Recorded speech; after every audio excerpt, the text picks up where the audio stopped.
ایک بات تو یہ ہے کہ نبیوں پر ایمان لانا، اللہ کے نبی پر بھی ایمان لانا. اللہ کے نبی کو صرف نبی ماننا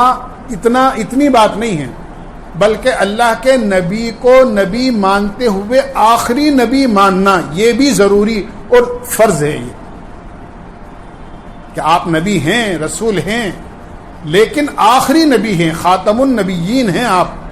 اور یہ فیصلہ ہے اللہ کا کہ آپ کے بعد قیامت تک کوئی دوسرا نبی پیدا ہونے والا نہیں ہے.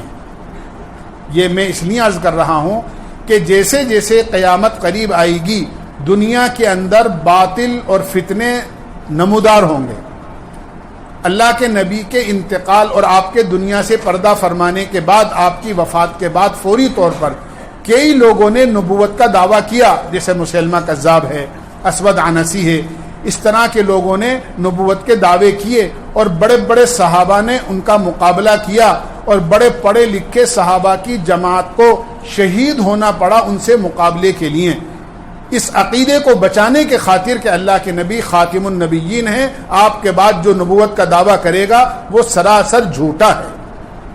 آج کے زمانے میں بھی شکیل بن حنیف ہیں، اسی طرح اس طرح کے بہت سارے جھوٹے دعوے دار ہیں جو اپنے آپ کو، کوئی یہ کہتا ہے کہ میں مہدی ہوں، کوئی کہتا ہے کہ میں نبی ہوں. اس طرح کے فتنے آج بھی دنیا میں نہیں بلکہ ہمارے ہندوستان میں موجود ہیں، اور وہ مسلمانوں کی شکلیں بنا بنا کر مسلمانوں کی جماعتوں میں اور قافلوں میں اور گھروں میں اور محلوں میں داخل ہو کر ان کے ایمان اور عقیدے کو خراب کرنے کی کوشش کر رہے ہیں اور بہت سو کے کر دیے ہیں. اس لیے اپنے ایمان کے بارے میں بہت زیادہ متفکر رہنا اور اپنے ایمان کی حفاظت کرنا کہ نہیں، ہم اللہ کو جس طرح ایک مانتے ہیں، اللہ کے نبی کو سچا رسول اور آخری نبی بھی مانتے ہیں، کہ اب آپ کے بعد دنیا میں کوئی بھی نبوت کا دعویٰ کرے گا وہ بالکل جھوٹا ہے اور بالکل کاذب بلکہ کذاب ہے، وہ دجال کی نسل میں سے. اس لیے اس بات کو بالکل بچے کے ذہن میں بٹھانا. آج ہمارے بچوں کے ایمان کے ڈاکو بہت زیادہ ہیں. آپ یہ دیکھیے ہمارے بچے ایسے اسکولوں میں جا کر تعلیم حاصل کرتے ہیں جہاں وہ صبح سے شام تک اپنی آنکھوں سے کفر دیکھتے ہیں، اپنی آنکھوں سے کفر سنتے ہیں، اپنی آنکھوں سے لوگوں کو کفر بولتا ہوا دیکھتے ہیں،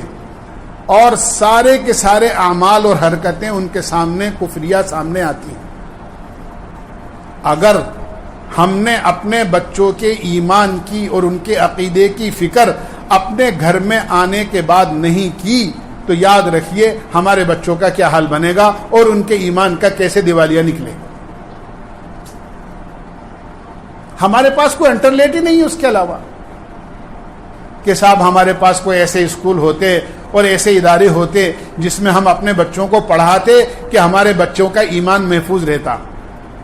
بڑی لمبی لمبی ڈونیشن اور بڑی لمبی لمبی فیس اور بڑی لمبی لمبی اور بہت زیادہ رقمیں خرچ کر کے ہم اپنے بچوں کو ایسے اسکولوں میں پڑھاتے ہیں جہاں صبح سے شام تک ہمارے بچوں کو ایمان کی بات کیا، وہاں تو کفر ہی کفر دیکھنے اور سننے کو ملتا ہے. اگر گھر میں آ کر بھی ہم نے ان کو ایمان نہیں سکھایا تو یاد رکھیے پھر کون سا ایسا ادارہ ہوگا جو ان کو ایمان سکھائے گا. جن کے گھروں میں ماحول ہوتا ہے، جو اپنے گھروں میں اپنے بچوں کو ایمان سکھاتے ہیں، اللہ کا شکر ہے ان کے بچے کبھی اس قسم کے ماحول سے متاثر نہیں.